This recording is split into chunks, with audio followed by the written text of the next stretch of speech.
Stand, turn to page number 250, page number 250, verses on lifted at Calvary.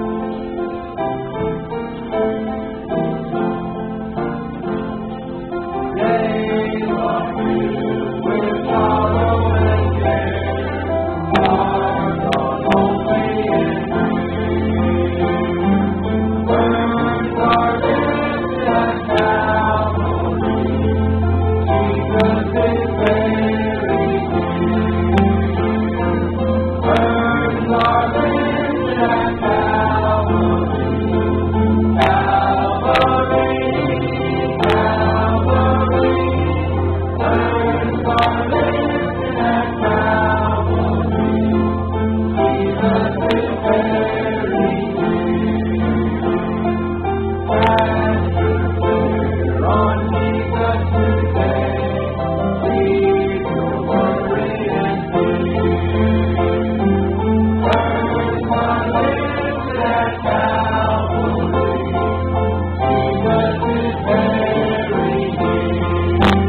to number 197.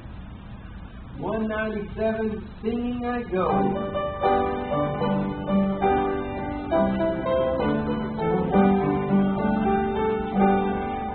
The trusting heart to Jesus already ill for all, but at the cross of Calvary, praise God for lifted low. Singing I go along my road, praising the Lord, praising the Lord.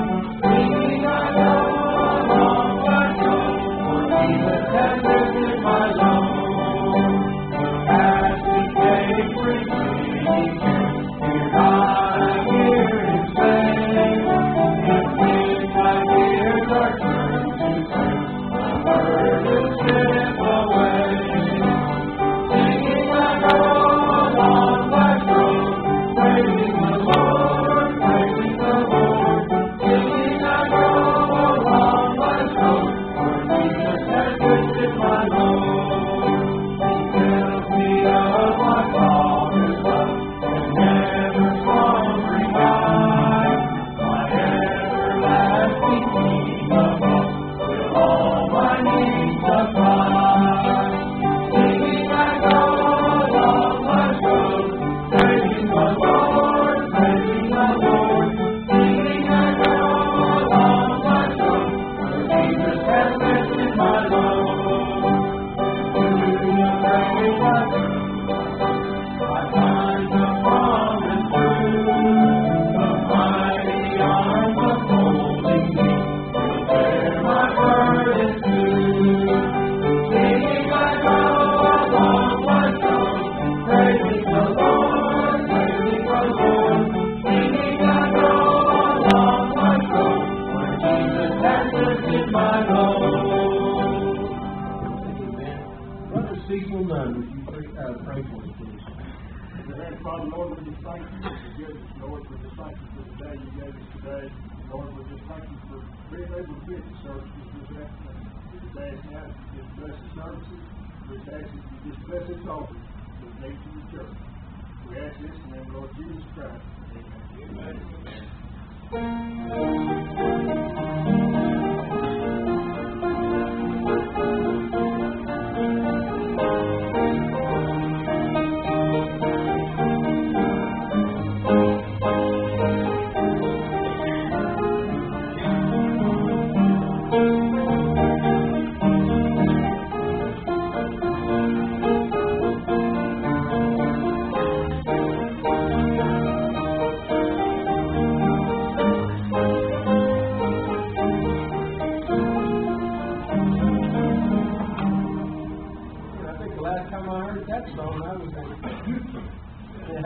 Page 169. Come now, Frank. 169.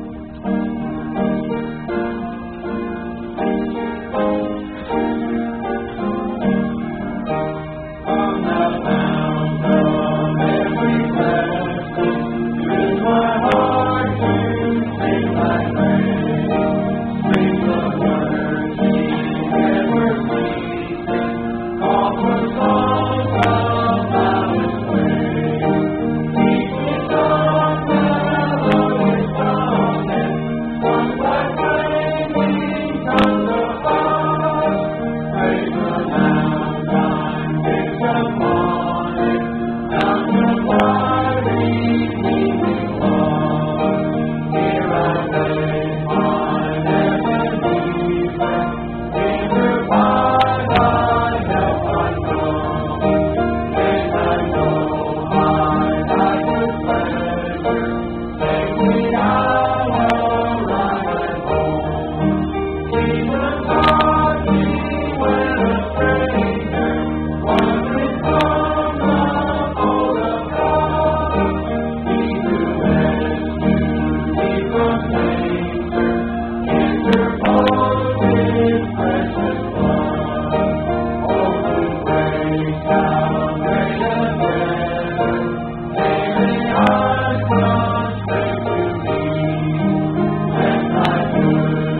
me sing.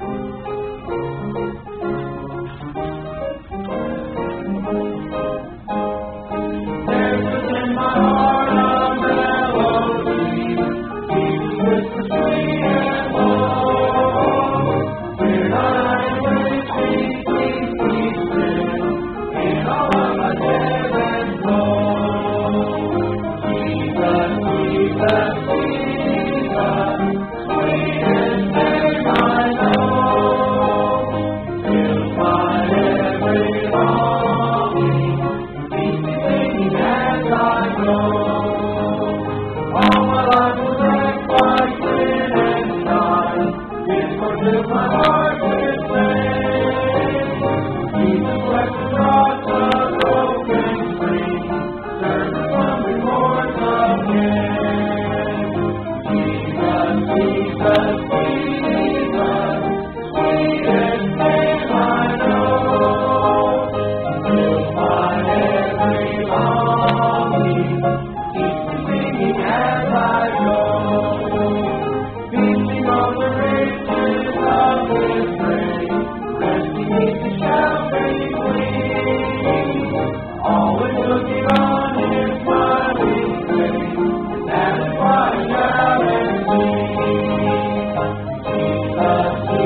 good, wasn't it? Amen. All right.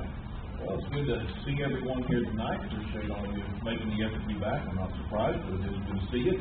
And know that you all know that Brother Kyle is going to be preaching in just a couple of moments to us, and I know that you'll give him the attention that he needs. But first, I've asked that Tressa would come give a brief testimony because you know a little bit about her. It tends to be the case many times that the guy is always talking in a situation like this, and then the lady is kind of left out. So Tressa's going to have a few moments to preach. I need to speak for you. Tressa, come ahead and give your testimony, and right after that, Brother Kyle, come ahead and preach. All right? All right. Well, we are from. Can you hear me now? We're from Whitehall, Montana. I was born and raised there. Long story short, my parents were divorced when I was 10 years old, and my dad got saved for it. And so he would witness to me and all my brothers and sisters tell us about the Lord Jesus Christ and how we needed to accept Him as our Savior. So every night I would come home and I would say,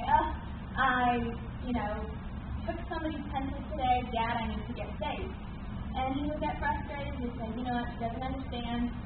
And so one night he worked night shift at the mine he was working at, and he's not a very happy camper. So I came home and I said, Dad, I need to get saved. I did this to Michael, my brother. And he got mad and he said, Tressa, you can only get saved once. And he yelled at me, and I remember it, and I was like, wow, the light bulb just clicked. And that night, he doesn't remember it, but he took me through the scriptures, he took me through everything, and I realized that I was a sinner, and I needed Jesus Christ as my Savior, and I accepted Him on January 3rd, 2000, and I was saved that night. The next morning I go, Dad, I'm saved. He's like, yeah, right, it's like every single day, but I know that day I was saved. Kyle and I went to West Texas College, that's where we met, in Lancaster, California. Let's see. I was an elementary education major, I guess. Graduated in 3 years. Then got married when we were 21, and have been serving Whitehall Baptist Church ever since as a youth.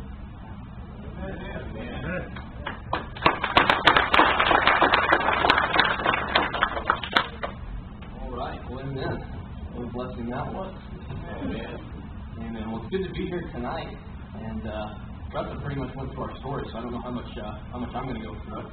But I do appreciate Brother Kyle giving me this opportunity to get to come and preach. What a blessing that was to hear the teenagers sing that song. I don't know about you, but it's the world that we live in can get awful dark sometimes. And whenever you hear something like that, hey, it may seem bad, but one of these days we're going to be gone. And I'll tell you, that gives you something to look forward to, doesn't it? All right, if you have your Bible, turn over to Acts chapter number 16. We'll turn over there, and then I'll share a couple things with you. Acts chapter number 16, where we'll be this evening.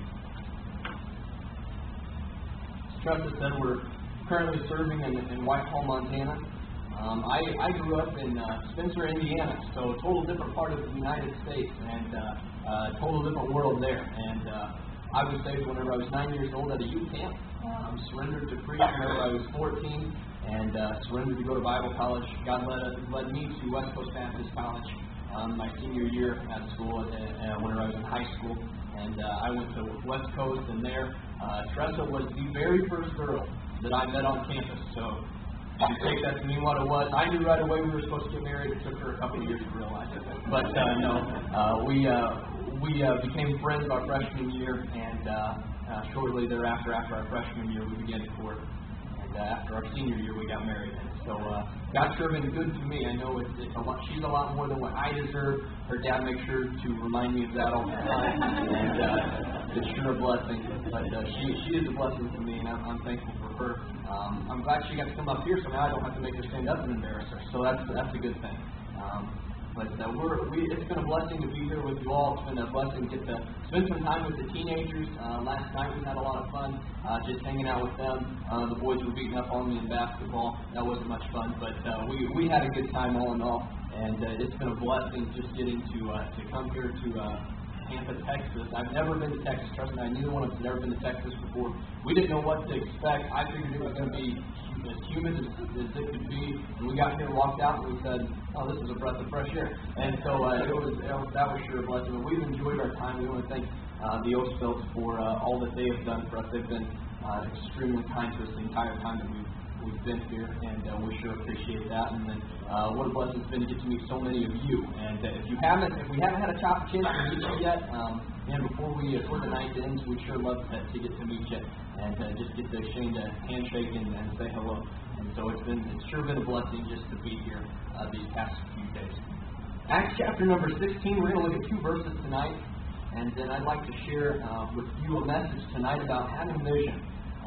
And I believe if our hearts are right, I believe this can be a message that can be a challenge to all of us.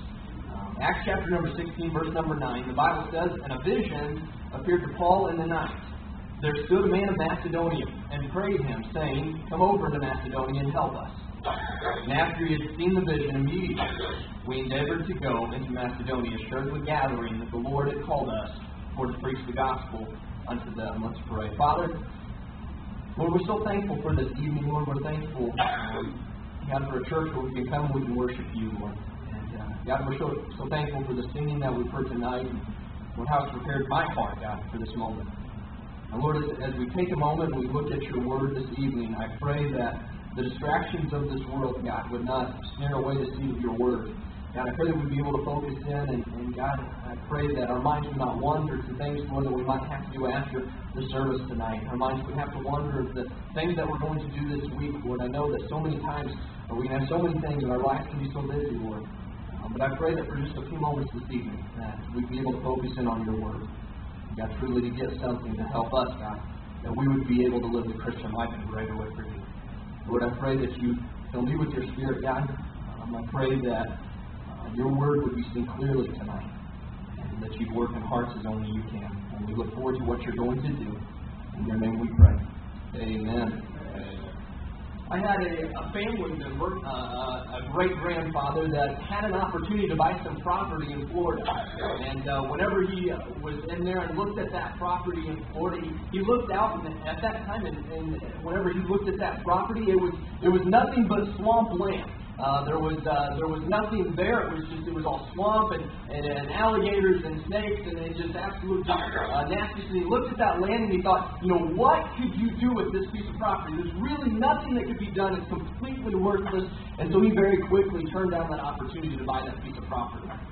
A short time later, another man came and looked at that property, but whenever he looked at that piece of property there in Central Florida, he didn't just see a swamp, and he didn't just see the snakes, and he didn't just see the alligators and all those other types of things. He saw something more. He saw an opportunity. He saw an opportunity to build something on this piece of land, this piece of property. And that piece of property today is known as Disney World. And the man that looked at that property, his name was Walt Disney. You see, there were two different men that looked at the same piece of property. Whenever they looked at that piece of property, it wasn't that the property changed. The difference was that one man, when he looked at that property, he just saw a swampland with alligators and snakes and things like that. A worthless piece of property. But when the other man looked at it, he saw what it could be. He had a vision for what could be done. And today, now we have a great theme park that the Oatsfeld family has got to experience. And my wife and I have got to experience it. And it's an amazing thing that's been done, but it happened because a man, had a vision for what could be. God wants to do great things. He wants to do great things in the city of Tampa, Texas. He wants to do great things in the United States. But it takes somebody with a vision for God to do those great things. You see, in this passage, we see that God gave Paul a vision in the night. It says there, "And a vision appeared to Paul in the night. There stood a man of Macedonia, prayed him, saying, 'Come over to Macedonia and help us.'" God gave Paul a vision to go and preach the gospel to the Macedonians. And God has commanded us, He's given us the vision that we should have. The vision to reach the world with the gospel of Christ. You see, if we are going to reach this world, if we're going to make a difference in the towns that are around here, if you're going to make a difference in Tampa, Texas, it's going to happen because you have a vision for what God can do. Tonight, Christian, do you have a vision from God?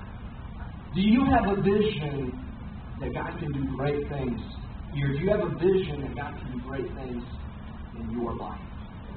Very quickly this evening, I want to look at 3 steps in a vision for God. 3 steps in a vision for God. First of all, we see an urgent request in verse number 9.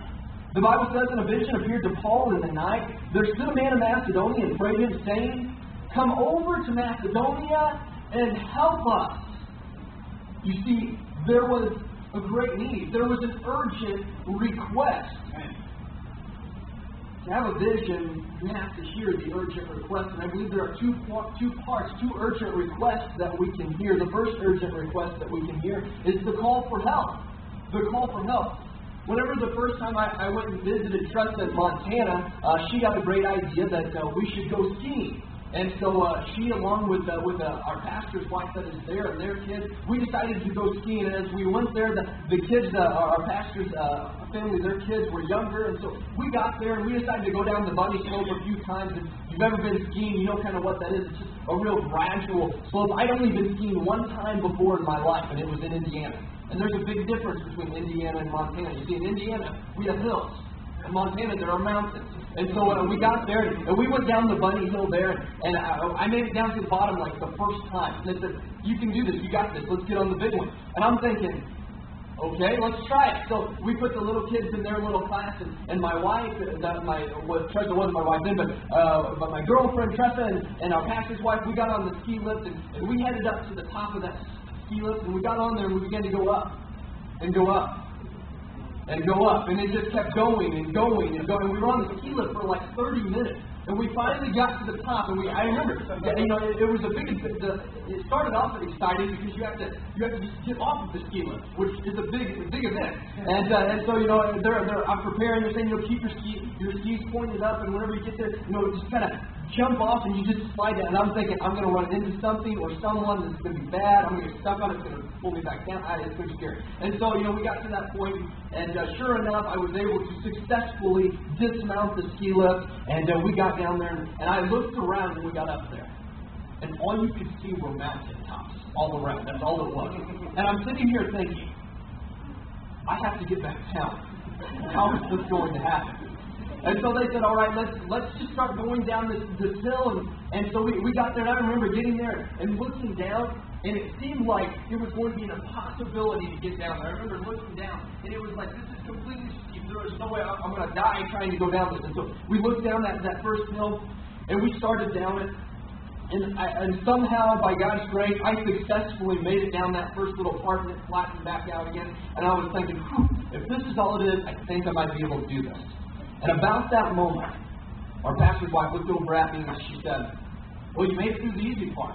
And I thought, oh, great. That was the easy part. I'm going to die by the time this is all said and done. She said, "Well, just follow me, and we'll be able to make it to the bottom, and you'll be fine." And so we started out, whenever we were going down that hill, I didn't really understand how you were supposed to maintain a constant speed skiing down the hill. And so she began out just kind of going across the hillside, back and forth like this. For some reason, that didn't register in my mind. And so instead of going directly across the hill, I began going at an angle across the hill. And it was strange because as I did that, I began to get closer and closer and closer to her. And I began to pick up speed a little bit at a time. And then all of a sudden, there I am. I'm beginning to go faster and faster. And then I flew by her. And I said, I can't help it. I remember it. And I'm flying down the hill. And I'm telling you what, I started cruising. And I remember thinking in my mind as I'm going down the hill, I've seen this in the Olympics before. And what they do in the Olympics is they take their ski poles and they tuck them under their arms and they bend their knees like this and they just keep going. And I'm thinking, if I can go as fast as I possibly can, I will eventually reach the bottom of this mountain. Unfortunately, the person that designed this hill decided to put trees right in the middle of my path. And so as I'm going down this hill at an incredible rate of speed, I realized that I was in a very dire predicament and I had to make a decision. Either I was going to run into those trees and die, or I could figure out my way of stopping. Because I didn't know what I was supposed to do at that point. I didn't know how to stop They didn't teach me that part, they just taught me how to go. And so at that moment, I made a very important decision. I decided to try my way of stopping. And so very slowly, I just fell over to the side. I hit the ground, and my clothes went flying, my sleeves went flying, my hat went, everything went flying off of me. And I remember laying there on the ground and opening my eyes and thinking, Lord, I'm still alive. And I remember kind of turning my head and looking back up the mountain to see my wife and my pastor's wife, doubled overlapping their heads on that. They didn't care if I was alive or not. They thought this was absolutely hilarious. And there I was there at the bottom, and they ski vest down there, and they asked me, "Are you okay?" And I said yes, and then they continued to laugh, which helped me. So it was a blessing to my spirit. And that day ended up being a very successful day. But I remember going down that mountain, and as I went down that mountain, I had a very urgent request. My urgent request was help. What am I supposed to do? How do I stop it? What am I supposed to do? I was scared out of my mind. I didn't know what to do. But unfortunately, that answer came far too late. And I had to invent my own way to stop it. In verse number 9, the Bible tells us that the people of Macedonia were saying, "Come and help us." There are those in the city of Tampa have that same request. Right. They're saying, "Hey, come and help us. Come and help us.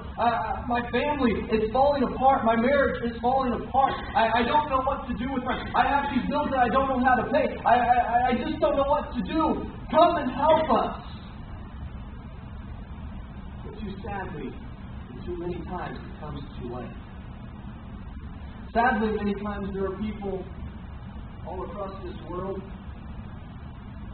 that they have a very urgent request, and their urgent request is, how do I go to heaven?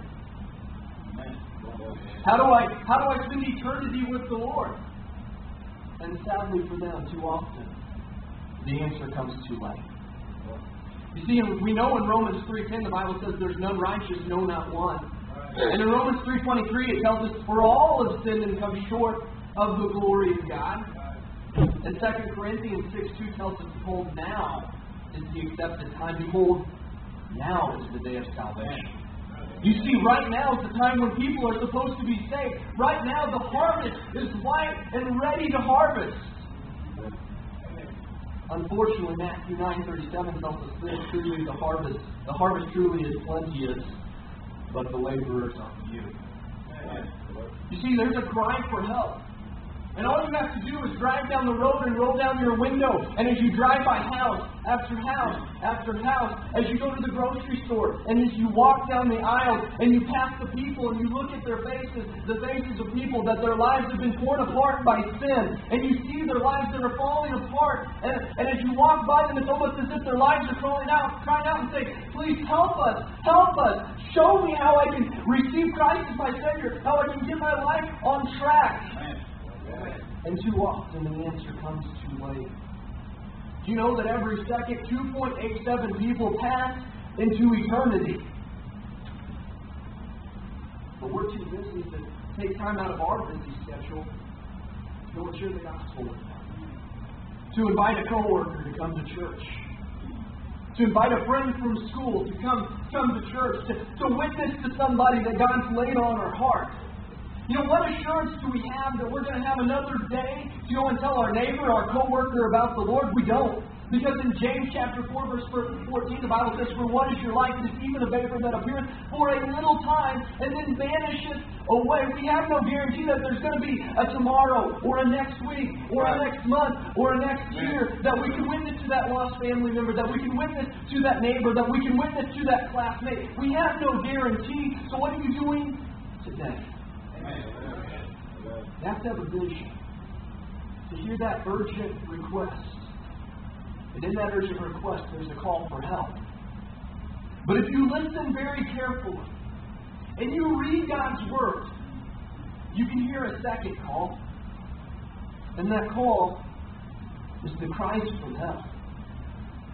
In Luke chapter number 16, the Bible gives us a story about two men. One man is known as the rich man, the other man is named Lazarus. And the Bible tells us that while they were alive, the rich man fared sumptuously. I mean, he lived a very good life. He had all the food that he wanted. He had the good clothing. He had all of the material riches of this world. And Lazarus, he was a beggar. And he wished that the dogs would come and lick the sores that he had. He wanted just the crumbs from the rich man's table. You see, he didn't have much. But there was one thing that he did have that the rich man did not. He had the Lord. And the Bible tells us that it doesn't matter if you're rich, if you're poor, if you're somewhere in between. There's something that's common with every man. And that is that one day we all will die. And the Bible tells us that both of these men died. And Lazarus was carried away to Abraham's bosom, heaven. He spent eternity with the Lord. The Bible says the rich man also died. And it says in hell he lifted up his eyes, being tormented. And the Bible tells us that he began to beg. He said, Father Abraham, send Lazarus, that he dipped the tip of his finger in the water and put it on my tongue so that it would cool my tongue because I'm tormented in this flame. Here's Lazarus. He's burning in hell. And then he says something else. And in Luke chapter number 16, verses 27 and 28, he says this, a cry from hell. He says, I pray thee, therefore, Father, thou wouldest send him to my father's house, for I have 5 brothers. I wonder if we could just take a moment, and if we could pull back the ceiling of hell for just a moment, and we look down inside of there, and we listen, we would see the flames. We would see the worm that dieth not. We would hear the cries, the gnashing of teeth, the screams, the terrible place that hell is.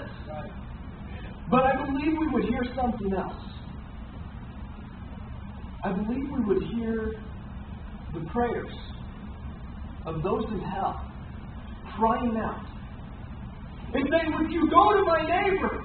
Would you go to my family? Would you go to my loved ones? They need the Lord. They need somebody to go and tell them how they can go to heaven so they don't have to spend eternity in these flames. Somebody go. Somebody go and tell them. And I think if we could hear that for just a moment, I think it would change the way we live our lives. I think we'd be a little bit more soul conscious.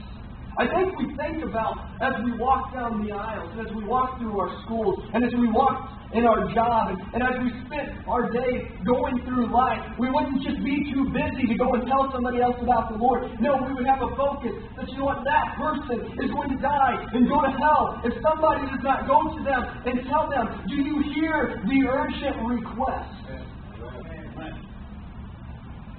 You see, a person with a vision will hear the urgent request.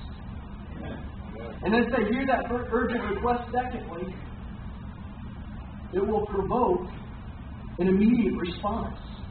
An immediate response. Look down there at verse number 10. The Bible says, and after he had seen the vision, immediately we endeavored to go to Macedonia.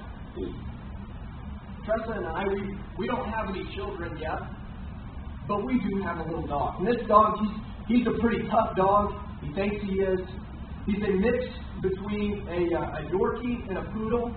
So he is actually called a Yorkie Poo. I know that sounds very masculine, very manly. But we have this dog and we have named him Tonto. And so Tonto, he thinks he's a pretty tough dog. He thinks he can take all the other dogs in town. But, he's a very smart, very intelligent dog. We taught him whenever he was very young that if he wants to go outside and to go to the bathroom or whatever, we put a little bell beside the door, and it hangs there. And Tonto will go over, and he will ring that bell whenever he wants to go outside. And so whenever he goes over, he'll ring that bell. We'll open the door, and we'll let him out. Pretty intelligent dog. But every once in a while, Tonto will decide that he wants to go outside, and he's just went out, so we don't feel like letting him back out. And so he'll go and he'll ring the bell, and then he'll lay there. And we will ignore him.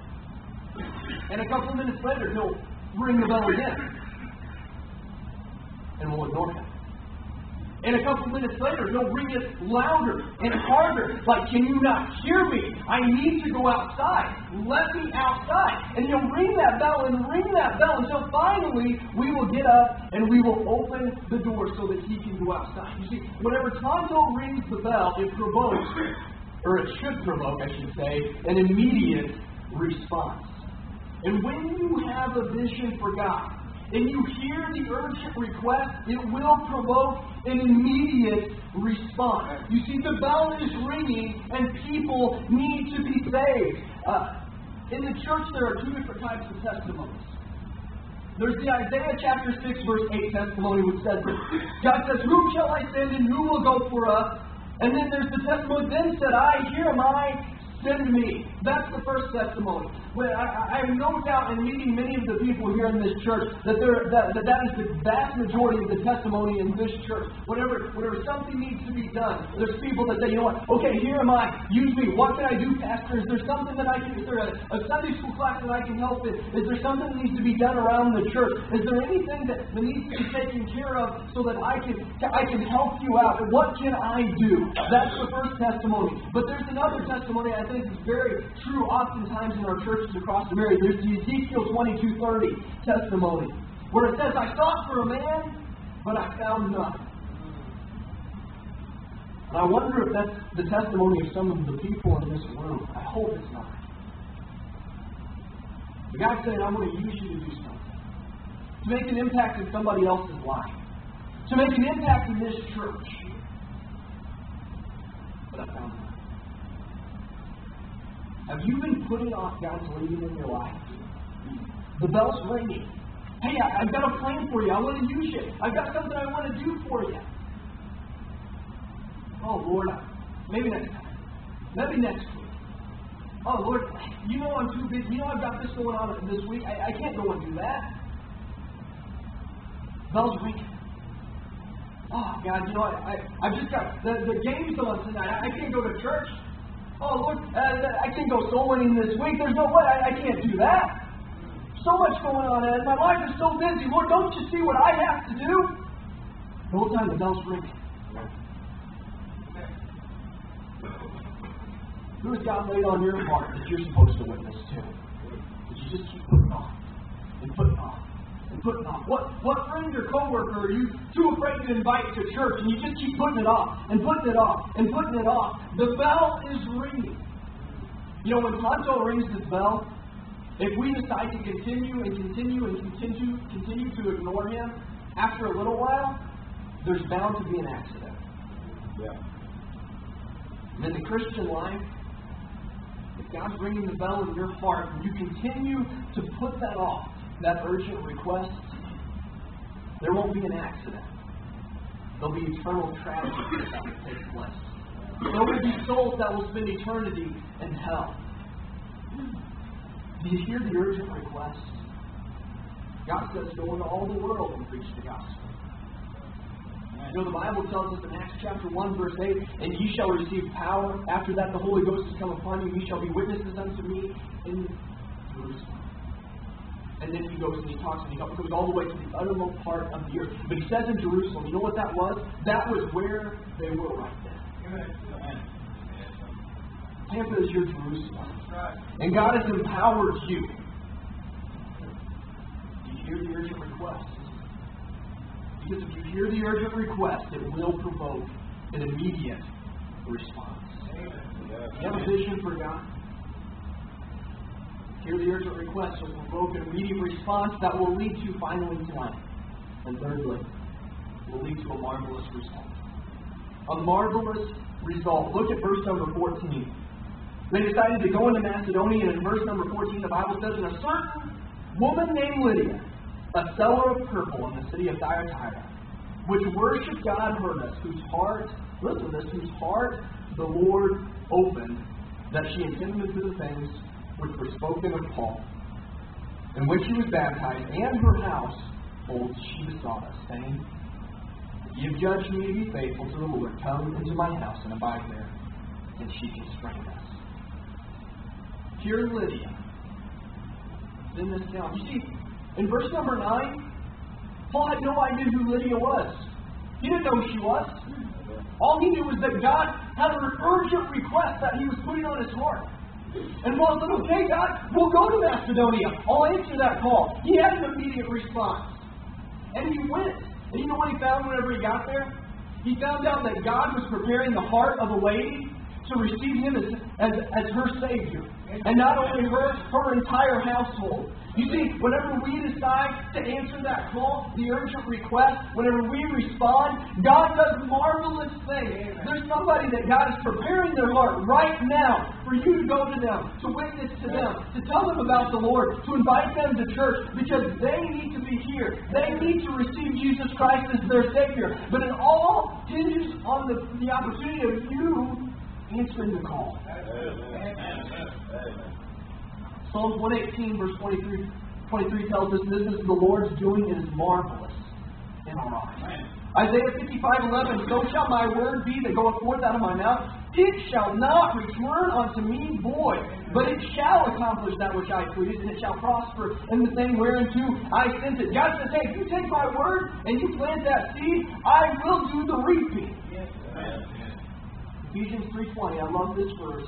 Now unto him that is able to do exceeding abundantly above all that you can ask or even think, according to the power that worketh in us. You don't even know what God can do with your life. I love that. You can have great dreams for what God can do with you. You can have a great vision for what God can do through your life. And God says, I want to do something exceedingly abundantly above what you can even ask or even think. I want to do great things through your life. You have to follow him. You have to answer the urgent request. In Genesis chapter number 37, we're introduced to a man. A very familiar man that we all have heard of, I'm sure. A man by the name of Joseph. And in Genesis 37, verse number 5, the Bible tells us this. And Joseph dreamed a dream. He had a dream. Now, in that time in history, God spoke to people through dreams and through visions and things like that. God doesn't do that anymore because He speaks to us through His Word. But at that point in history, God did put a dream in Joseph's mind. He allowed Joseph to dream this dream. If you dream a dream like this, then you may need some help. I don't know. I don't know. The dreams were a little bit different. You see, he dreamed that he was a sheep. He was this sheep, and his sheep rose up. And all of the rest of his family were sheep. And they all bowed down to him. And that was the dream that he had. Right. And he went and he told his family, hey, I had a dream. I was a sheep. You guys were sheep. And all your sheep bow down to mine. If you think that you're a sheep, you dream about that. All to their own. All right. He had another dream. The other dream was that his dad was the sun, his mom was the moon, and his brothers were all stars, and again, they all bowed down to him. Now, these were dreams, these were visions that God gave him, that God placed upon his heart. Joseph faced a lot of things that whenever you decide to hear that urgent request and answer the immediate response, to have a vision for God, he faced a lot of things that we'll face. You see, he faced some persecution. One day Joseph was walking out to see what his brothers were doing, and as he walked out there, his brothers were sitting there, and they said, oh, here comes that dreamer. They said, you know what, let's just get rid of him. Let's just kill him. And one of the brothers rose up and said, let's not kill him. We can do something with him. Let's not kill him. Until we know what to do with him, let's just throw him in this pit over here. So here Joseph, he comes walking up and says, hey guys, hey bros, what's up? Down to me now. This is where the dream comes to fruition. And they said, come here, Joseph. And they grabbed him, and they took his coat off, and they threw him down into the pit. And Joseph's down there, and I'm sure he's listening to his brothers talk, and they're saying, hey, what should we do? We could just kill him. We could just leave him in the pit, and he'll starve to death, he'll die. And I'm sure Joseph, while he's sitting down in that pit, I wonder if the thought didn't go across his mind. God, what about the dream? What about the vision? there he is in that pit, and all of a sudden the brothers look up and they see a band of these people walking through, and they said, you know what, hey, let's make something off of them. And so they pull Joseph up and they sell him into slavery. And Joseph goes into Egypt. But God blessed Joseph. And the Bible says that he rose up and became a servant in Potiphar's house. And Potiphar, he had a wife. And so after he faced the persecutions, Potiphar faced the temptations. So in our Christian life, whenever you decide to do something for God, you'll face temptations because the devil wants to get you off track. There he was in Potiphar's house, and Potiphar's wife began to come to Joseph day by day, the Bible says, and she began to tempt him and said, come lie with me, come lie with me. And Joseph, being a man of God, said, I cannot do that. And finally it came to the point where the woman went and she grabbed Joseph's coat, and the Bible says, just like we should do whenever we're encountered by sin, the Bible says that he got him out. He got out of there. Potiphar's wife twisted the story around, and she said Joseph was trying to attack me. He tried to come on me. He tried to lie with me. Joseph was cast into prison.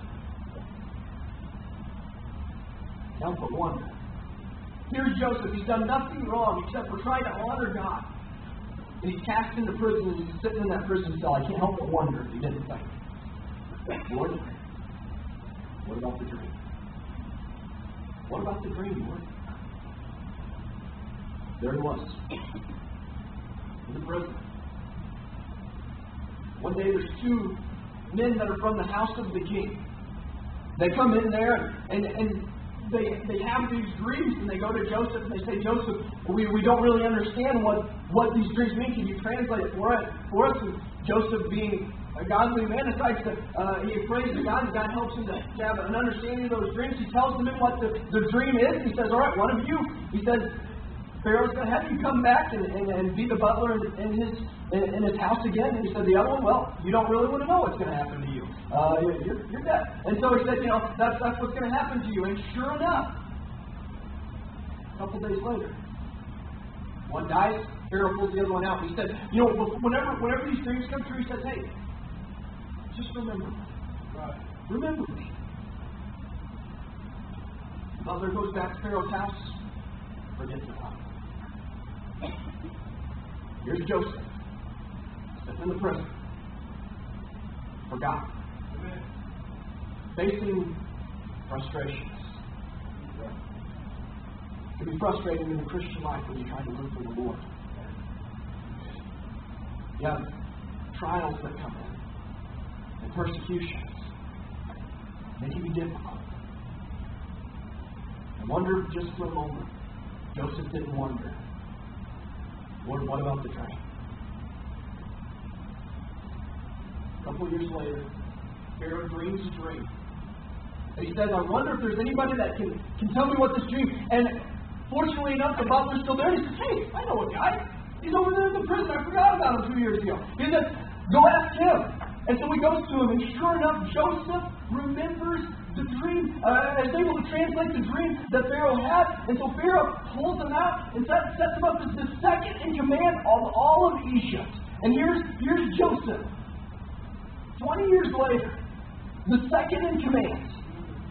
And all of a sudden he looks off in the distance because the city of Egypt is going through a famine, and now everybody's coming to Egypt to receive their portion. And he looks off in the distance and he sees some men walking towards him. And as he looks down, he thinks, I recognize those guys. Those are my brothers. And they come to him. The Bible says they don't recognize Joseph. 20 years has passed by. He looks different. He's covered in jewelry and all of the luxuries that comes with being second in command. And he's sitting there and he sees these men walk forward, his brothers. The Bible says that they bow before him. And in Genesis 42, verse number 9, the Bible says this. And Joseph remembered the dreams which he dreamed. Amen. You know, when you have a vision for God, and you hear that urgent request, and it provokes that immediate response, there will be marvelous results. God will always come through in the end. God will always do amazing things whenever you surrender to Him. You may not see it on this side of eternity, but you will one of these days. And one of these days you'll be able to look back and you'll be able to say, I remember when God gave me that vision for Him, when God gave me that dream to do something great for Him. I remember that. And to this day, it came true. You know, I'm thankful for the greatest visionary. You see, in Titus chapter 1, verse number 2, the Bible says, "And hope of eternal life, which God, that cannot lie, promised before the world began." Do you realize that before anything was, God already had a plan? You see, before a breath had ever been breathed, before a tree had ever been planted, before the wind ever blew, before an ocean wave ever crashed onto the shore, before a single grain of sand was ever placed on a beach, before a raindrop ever touched the earth, before a cloud ever graced the sky, before a flower ever bloomed, before a star lit the sky, before a planet inhabited the universe, and before the universe even existed, God already had a plan to send His Son to die for you and for me. God had a vision. He already had you and me in mind. He knew what He was going to do so that we could be saved. In Proverbs chapter number 29, verse 18, the Bible says, "Where there is no vision, the people perish." Now, I'm so thankful that God had a vision for me to be saved. This evening, do you have the vision for the salvation of somebody? For one of your loved ones, for a co-worker? Do you have a vision, a dream to see them be saved? Do you have a vision for what God could do through this church? Do you have a vision for what God can do through your life? If you do have a vision, you will hear the urgent request. And that urgent request, it will provoke an immediate response. And if you respond, there will be marvelous results. Do you have a vision for God? So heads bowed and eyes closed.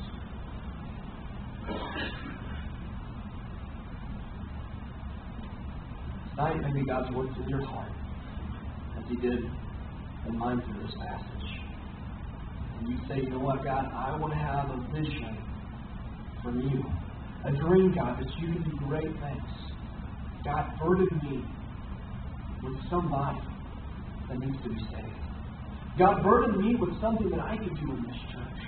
God, burden me with some way that I can be a better Christian for you, Lord. Give me a vision. Father, now we ask you to bless this invitation. We pray that you would work as only you can. And I pray that from this congregation, that there might be somebody that would get a vision for you, that could change this church, that could change their lives, to do great things, far above what we could ask or think. And we give you all the praise and the glory for what you can and what you will do. We're thankful for it. In your name we pray. Amen. As the piano plays, let's all stand together. If God's worked in your heart tonight, you need to come forward to this altar. Take a few moments to do business with the Lord.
I appreciate that message. I don't just say that because we're looking at him and he's looking at us, and that's the right thing to say. I say that because of this, and just a quick personal testimony. You know, whenever I moved to Pampa 12 and a half years ago, whenever we moved to Pampa 12 and a half years ago, I had a vision, and I remember telling people we're building a new auditorium here, we're going to do this. I had a vision. And it's in the midst of those Joseph moments that the vision dies. And I was challenged again tonight about my vision. You know, because in the midst of frustrations, in the midst of discouragement, it's so easy to just say, young and stupid, obviously, and that was ridiculous, and that's not going to happen. And, you know, for me, just a reminder, have a vision, do something with it, and work it. And whether we want to admit it or not, some of you this evening, you may have a vision that you let die that was a God-given vision because the discouragement robbed you from it. And things didn't go the way you thought they would. So I appreciate the message, and we're going to be praying about them and whether or not they will partner with us, and I'm sure they'll be praying about that as well. And I would encourage you to pray for them, that the Lord will give them direction and clear insight as to what they're supposed to do. I know what the teenagers want. I've already talked to several of them, and they've made it very clear that they'd sure like to get rid of me as their youth leader. And I take no offense to that at all. I perfectly understand that. So their heart has already been conveyed to me by just a couple of quick conversations that I've had with them. And so just pray the Lord to give clear direction on that. Also, just want to mention very quickly, men or young men, boys, if you are planning on going to the men's fishing trip, I need to visit with you for just a couple of moments. I promise it won't be long. You say, what's it about? It's the stuff we talk about every year, but we're going to say it again. Amen. All right? So, need to visit with you back in the fellowship hall just real quick. It'll only take 3, 4, 5 minutes at the most, and we will then be on our way. Is there anything you'd like to mention before we dismiss? All right. Yes, Linda. We got a call around 1 o'clock. Mark's dad, Ronnie, is going in for a procedure Tuesday. They're going to do something about his system. Okay. So pray for Ronnie and Buster. All right. One other thing, let me remind you, Wednesday night we're going to have missionaries here to Greece. James and Christine and their family be here, all right? And I can say that because it doesn't benefit me whatsoever. We want to be a blessing to our missionaries. And it is a blessing for missionaries to come in, see a church.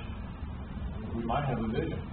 And we want to be in the house of God, all right? So you say, well, I think I got stuff going on Wednesday.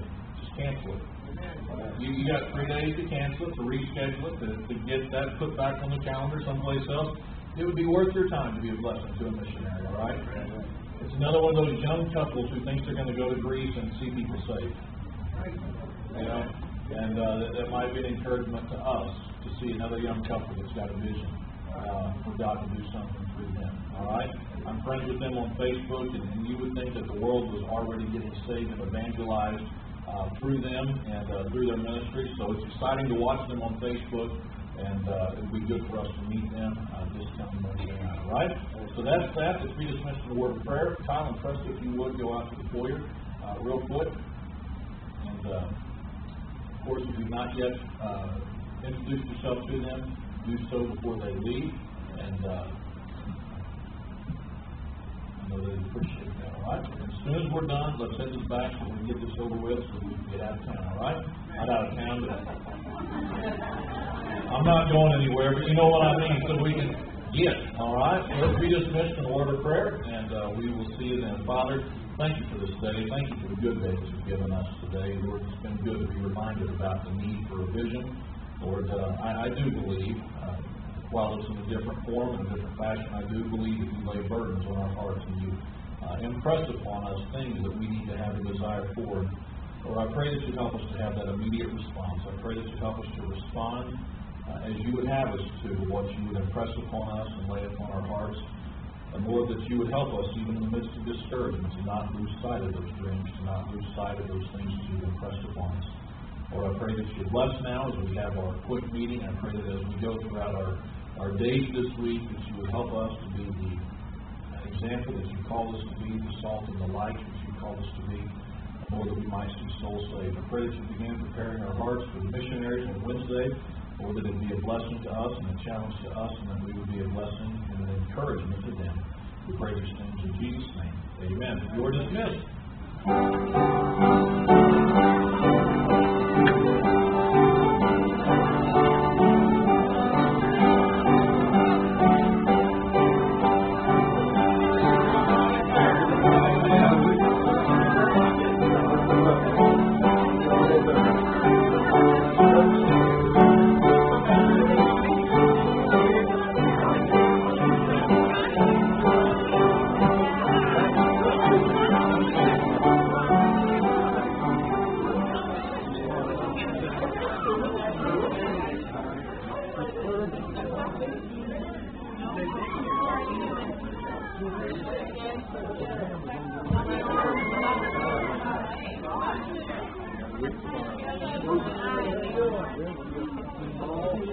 Busy.